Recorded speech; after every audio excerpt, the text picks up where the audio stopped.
Good day, listeners. Welcome to this edition of the Pure Sex Radio program. We're glad to have you with us. My name's Jonathan, and I've got a friend on the line. I've got Garry Ingraham with us. So, Garry, welcome to the program. Yeah, thanks, Jonathan. Glad to be here. Yeah, and so Garry is part of Love and Truth Network, and we're going to get to hear a little bit more about the ministry and everything. But Garry, just to be able to give our listeners a little bit of background on you before we dive into this topic of whether or not the church can actually be this safe and transformational environment for dealing with issues of sexual brokenness, tell us a little bit about how you got to where you are in this ministry that you're doing with Love and Truth Network.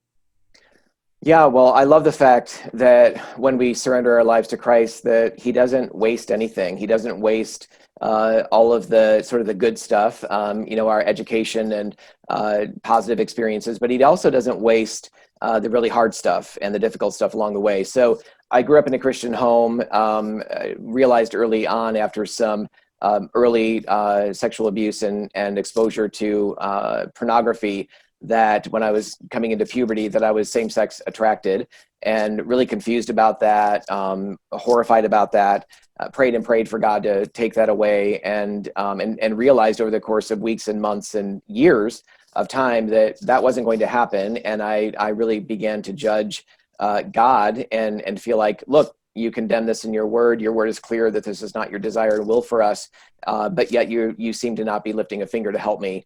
And so I also bounced around from public school to Christian school, back to public school, and then to homeschooling, and then eventually wound up at a local Bible college in almost 17 years old, just because I didn't know what else to do with my life. But I was really angry with God and frustrated with the church. And when the college gave me the boot a couple years after I started, that was it for me. And I was just done with church and with the school, with God. And eventually found. And were you given the boot because of your same-sex attraction? Yeah, actually, I should have clarified that. I was experiencing a lot of just deep emotional struggles. I had been wrestling for a long time. I grew up in an area outside of town, and so didn't really have any close friends. And so when I got to Bible college, I was sort of starving for friendship and relationship, and yet not having a clue of how to engage that way. I was pretty socially inept and very shy, very withdrawn, very insecure. And so a ton of emotional pain and immaturity really came to the surface, and really dealt with a great deal of anxiety and depression as well. Some suicidal, ideation too. Not because I felt like people weren't embracing homosexuality, but I wanted something more. I wanted something different than all that I was wrestling with. I eventually wanted a family and those kinds of things. And I felt like that was more and more, I felt like that was outside of the realm of what I could possibly secure or step into. And so I was just getting more and more depressed as time went on. And so the school ultimately called my brother, who had graduated co-valedictorian 2 years earlier, or I guess a year earlier, and the perfect student in a sense. And he was a pastor at the time, and they called him and just said, "Look, we're having to dismiss your brother because we're concerned about him potentially even being suicidal." So that was the reason for it. But I found somebody made a offhanded comment about a local gay bar. I had no clue that anything like that was even around me. And so that really opened up Pandora's box for me. I was just drawn to that like a moth to the flame, and eventually found it. I didn't have any idea where it was. I just knew the town it was in, and eventually found it, went in. It took me, a week or two, probably even work up the nerve once I found it to go in. I'd never had a drink in my life, never been in a bar, certainly. And so I did go in one night, and that broke the ice. And I was there every single day, weeks on end, because I felt like I'd finally found my people. I felt like I finally belonged somewhere. And so that was really, really powerful stuff. Very intoxicating, actually, just emotionally. Got into a relationship very quickly, moved in with the guy, and just began this life that I felt, okay, this is what I've been looking for. This is who I am. And it took a while, but Paul's words in 1 Corinthians 6:18 that says, where he's warning his church, warning those he cares about to flee from sexual immorality. It says that every other sin that a man commits outside every other sin that a man commits, outside of sexual sin, is a sin against their own body. But the one who sins, or the one who sins against themselves sexually, sins against their own body. I totally butchered that verse. No, that's But okay. the gist is, I began to feel this erosion, and a lot of conflict, just in terms of what I felt like my identity was, and as a gay man, versus this was not what I signed up for. I just began to be in these revolving doors of relationships, and went in directions I never thought that I would. And it began to really wear on me. And eventually, even though I grew up in a Christian home, I really eventually surrendered my life to Christ for the first time in my early 20s, after this point. So then, uh, obviously, along the way, you had some animosity towards the church, right? I Oh, mean, yeah. you really turned your back there. So when you came to this place of surrendering your life to Christ, what kind of challenge was that to then try to seek to be engaged with the body of Christ after you had kind of said, man, church burned me. I don't want anything to do with church. But then you obviously found a relationship with Christ, and certainly a relationship with Christ, he draws us into Yes. the very thing that you had turned your back on. So what was that like? Yeah, well, it was. I would say it was. I felt pretty ambivalent about it. On the one hand, I wanted to be back in church. The Lord was really drawing me to be in community. At the same time, I was really afraid of it, and particularly, I was afraid of Christian men. I was afraid of being in the context of guys who I was often totally ashamed, felt shamed by, and didn't measure up to, and those kinds of things. So when I came back to the church, and I found a church that was pretty decent, and growing, and pretty alive, got involved with their college age ministry, and eventually really began to feel some acceptance there. One of the things that was also true about me is that I tended to bounce around and move around to a lot of different places, lots of different states. I've lived all over the country. And so that was something that continued to be true. So even though I got into church, it wasn't long before I was on and moving to another state. But I started actually dating a girl at this church that I was where I was going, and she and I shared my life, my story with her. She shared hers with me, and we just thought. I mean, this salvation experience I had was so radical. I just thought, and dealt with same-sex attraction very little after that for a period of time. And I'm like, oh, I mean, God must have done something that I've been praying all these years for. And we wound up getting married about a year and a half or 2 years after all of that. And that marriage only lasted for 3 years before we were separated, and she left. And not because of sexual sin on my part or her part, but as these feelings started to reemerge again because they were unhealed, as they started to kind of surface again, the only way I knew to deal with them, I was kind of in a panic, was just to sort of disconnect. And as I was disconnecting from everything, including my wife. And so it was pretty, in a sense, hard-hearted, yes, but just disconnected, feeling less in many ways. And ultimately that led to a year of our separation, and then she filed for divorce.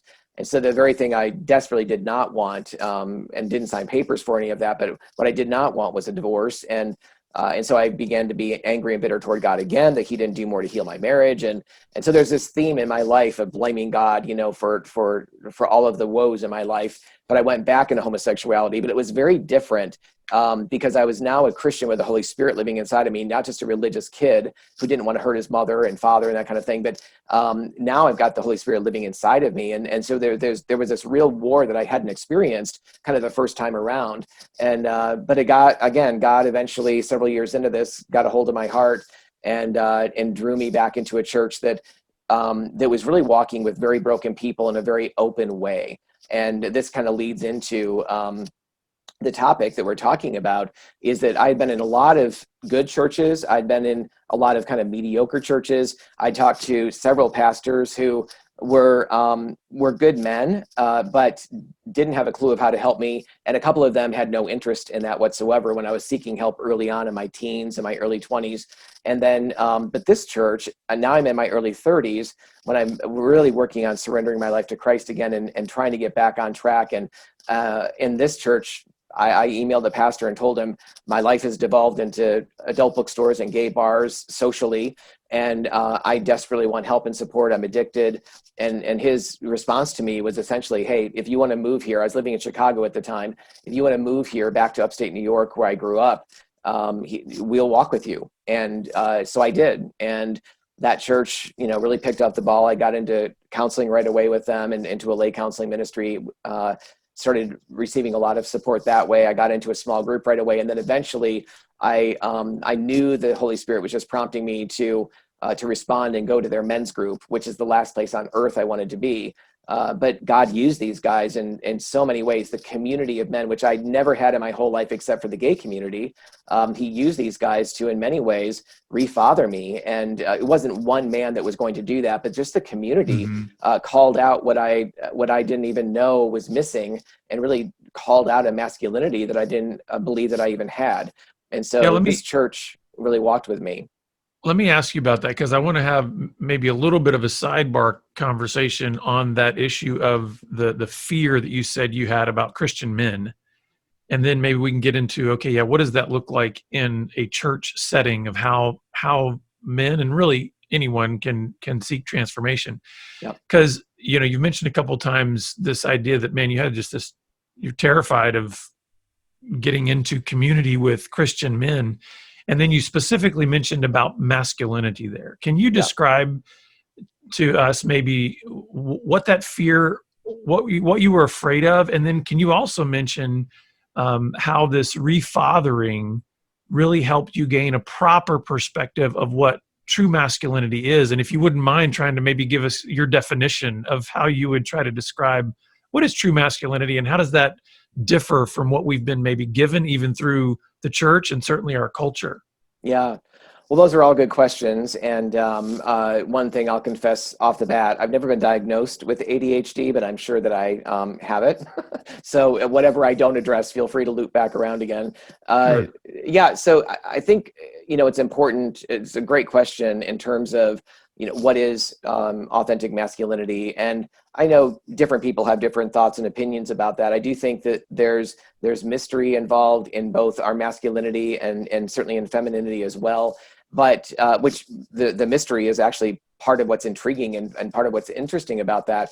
But when I talk about authentic masculinity, it has nothing to do with cultural ideas, or has little to do with cultural ideas of what masculinity actually would be.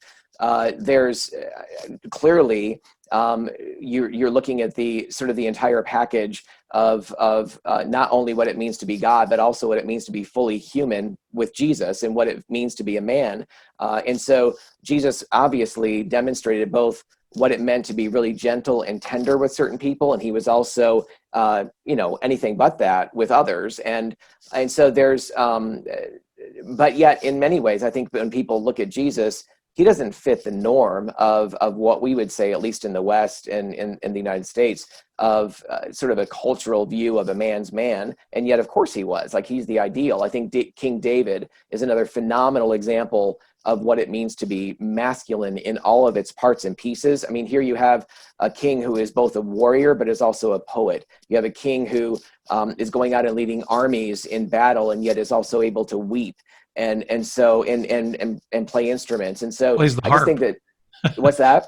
He plays the harp, Yeah, I right? mean, exactly. But, and also, I mean, you have this probably the foremost incredible friendship that he has with another brother, that he has with another man, and that's David and Jonathan. So much so that in the end, when David is lamenting Jonathan's death, he literally says, that your love was beyond the love of women. And what I love about what he says in that piece, let me actually say what I don't like. What frustrates me is when my former community, the LGBT community, looks at that verse and says, "Oh, see, they were bisexual, or there was some kind of sexual connotation going on between them."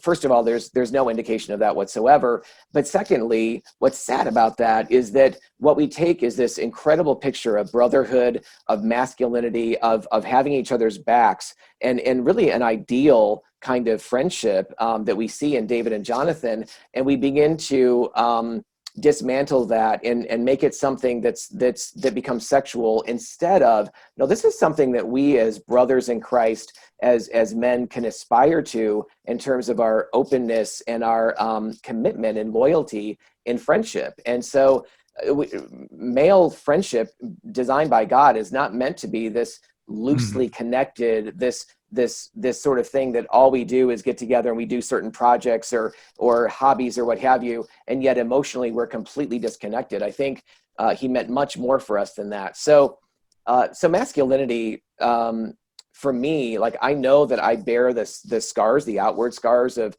kind of my past involvement. Some of that's in my voice inflection, some of that's in my mannerisms, and it's very different than what it was when I'm sort of fresh out of adult bookstores and gay bars and brand new in this men's group. You know, it was really obvious, really obvious then. But I know that I still bear some of that and carry some of that, and I used to kind of hate that.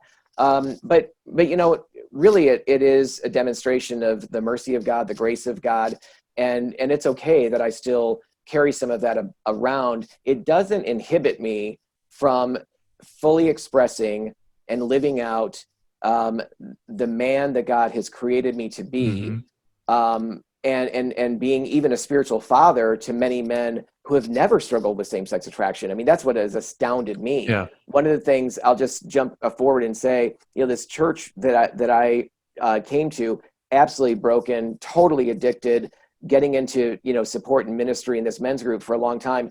A year and a half, well, I guess it was 2 years later, they hired me on staff. Like, I mean, it was a church of about 1,200 adults at the time.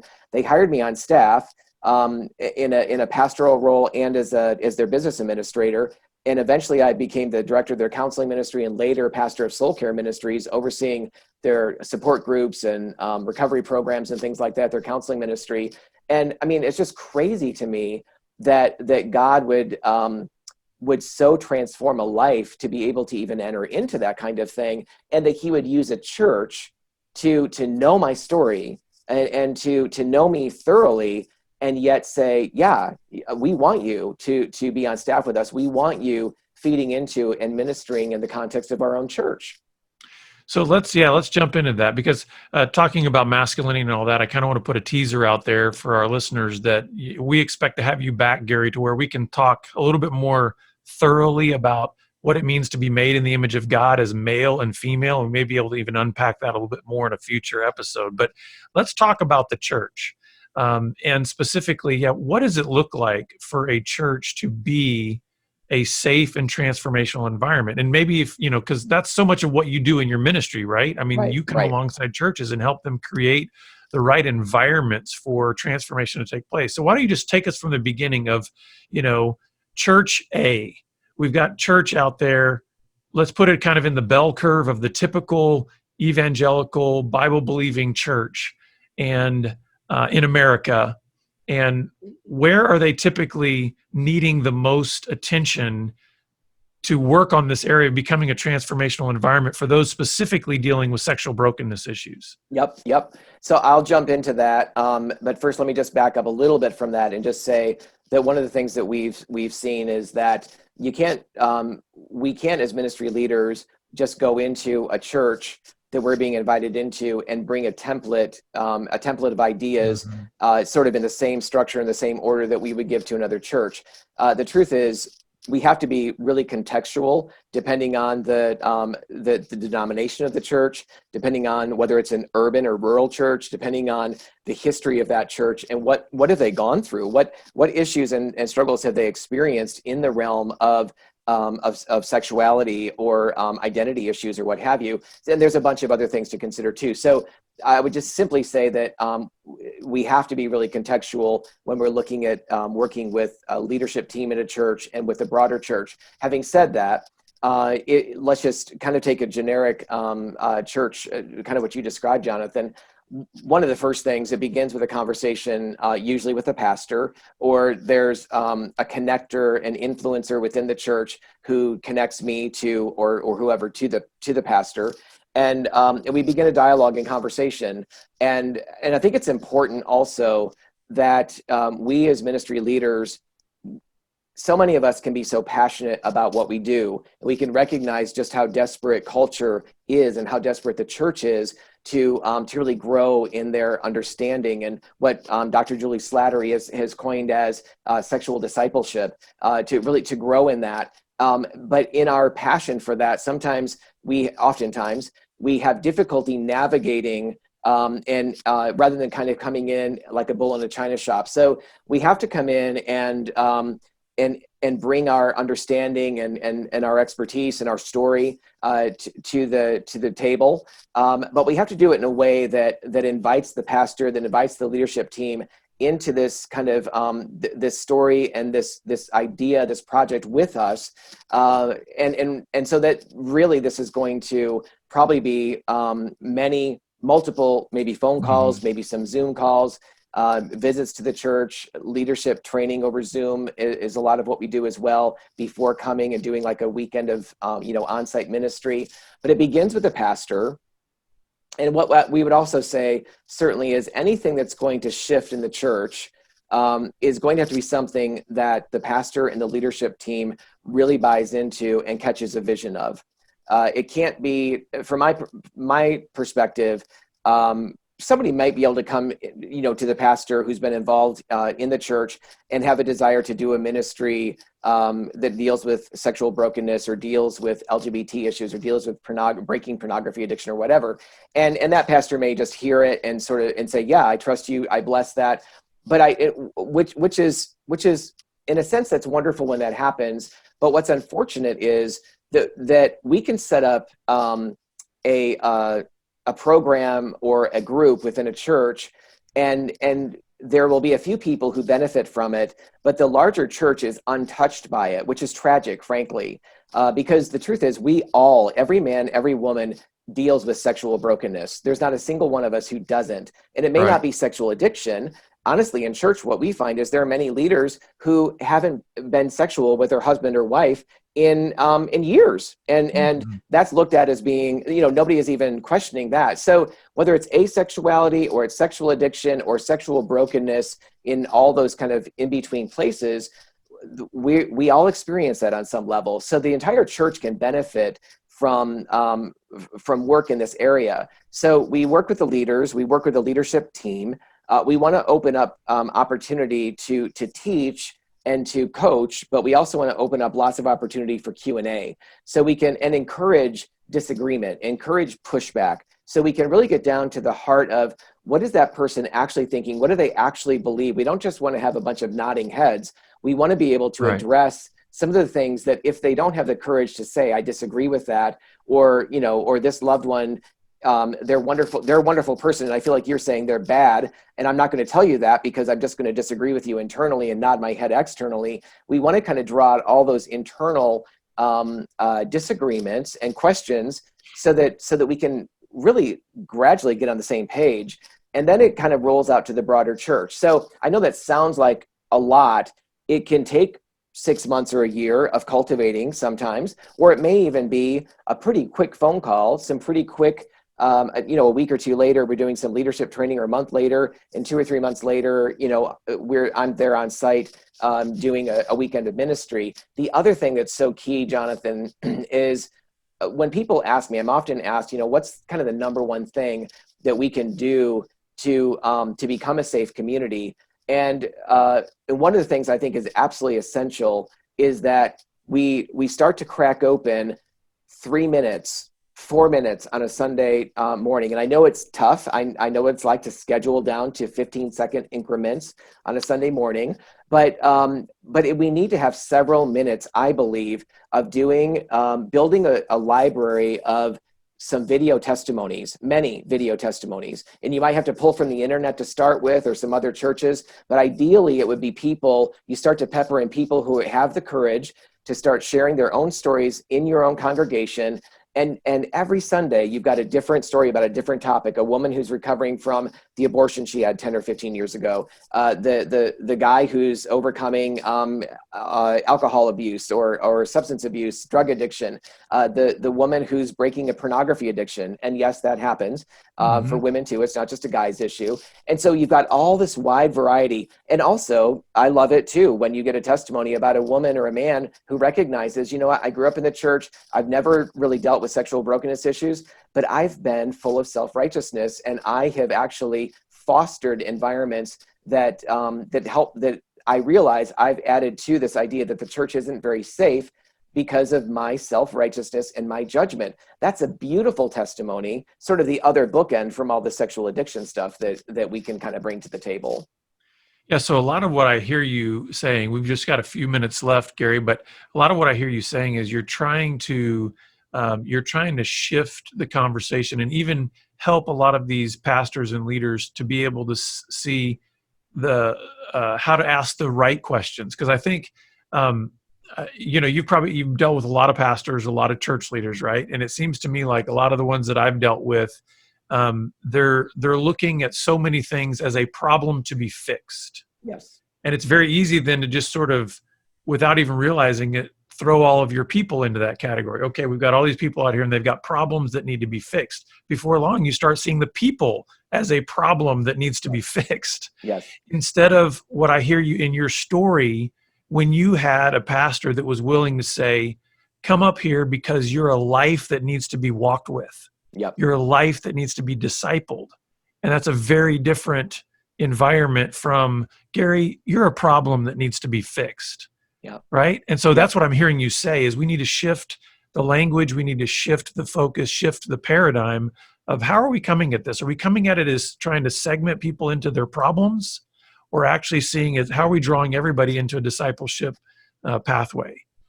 That's absolutely true, Jonathan. And I think one of the things that has frustrated me, particularly in the LGBT, or for those of us who experience same-sex attraction or gender dysphoria or whatever, or even just gender nonconformity. But I think this is true even for others who may deal with heterosexual sexual brokenness or what have you. Is I feel like as a church and as Christian leaders, in our desire to not be condemning, in our desire to not judge and write off. And we've seen that if we've grown up in the church and we've become church leaders, we've seen that in prior churches. We don't want to be like that. But what I've seen is the pendulum has kind of swung the opposite direction. And rather than casting a vision for the goodness that God has for us and God's high call for us as gendered beings, as men and women made in his image, rather than casting a high vision, it's almost like in the church we've lowered the bar. And I think we've done it out of the best of intentions. I mean, not every church has done this, but we've done that out of the best of intentions, wanting to not be unkind or having a lack of grace. We want to have lots of grace. But where I come from, as someone who's come out of the LGBT community, what I've realized is part of what gave me hope and gave me a reason to move forward and to really lean into all that God had for me. The more, that's a phrase I love, the more that God has for me. Part of the reason I did that is because the people around me weren't lowering the bar. Like they saw something big for me. They saw something that I could never see for myself. And I needed to lean on some of their vision. And so when we have a low vision in the church of what people who deal with sexual brokenness or sexual addiction or LGBT or anything else for that matter, when we have a low view of, it's just good that you're here. Yeah, we need to be happy that they're with us and not pushing them according to our own agenda. But it's different to not push somebody versus being able to communicate, not just in words, but even our affect, that we see that God has something big for you. We see that God has something for you to really aspire to. Well, that builds hope and excitement and does give us a reason to keep fighting the battle of addictive behaviors that have held us prisoner for so many years. And that's the message of the gospel. The vision that God has for us is so big that we can only attain it by grace. Yes. And so therefore it's like none of us, if we lower that bar to make it seem as if like, well, Garry, you can achieve this. Well, guess what? We've just killed the gospel, because the Yes. gospel is no, none of us can achieve the vision that God has for us apart from his grace through Jesus. Well, Garry, this has been a phenomenal conversation, and I want to be able to point people to your resources in your ministry. So tell us how folks can learn more about what you guys are doing at Love and Truth Network. Sure. The simplest and easiest thing would be just to go to our website, which is loveandtruthnetwork.com. You can go there. You can, there's a connection tab if you want to reach out to us that way. That's probably just the simplest way to do that. Well, thanks again for the conversation. We look forward to having you back here again when we get to talk more about the image of God and how he designed us male and female. But Garry, we've enjoyed it. Thanks for being with us. Great. Thanks, Jonathan. Appreciate it. And listeners, of course, we're always glad that you're with us. Please reach out to us at puresexradio.com or on Twitter at puresexradio. And we will see you back here again next time. Take care.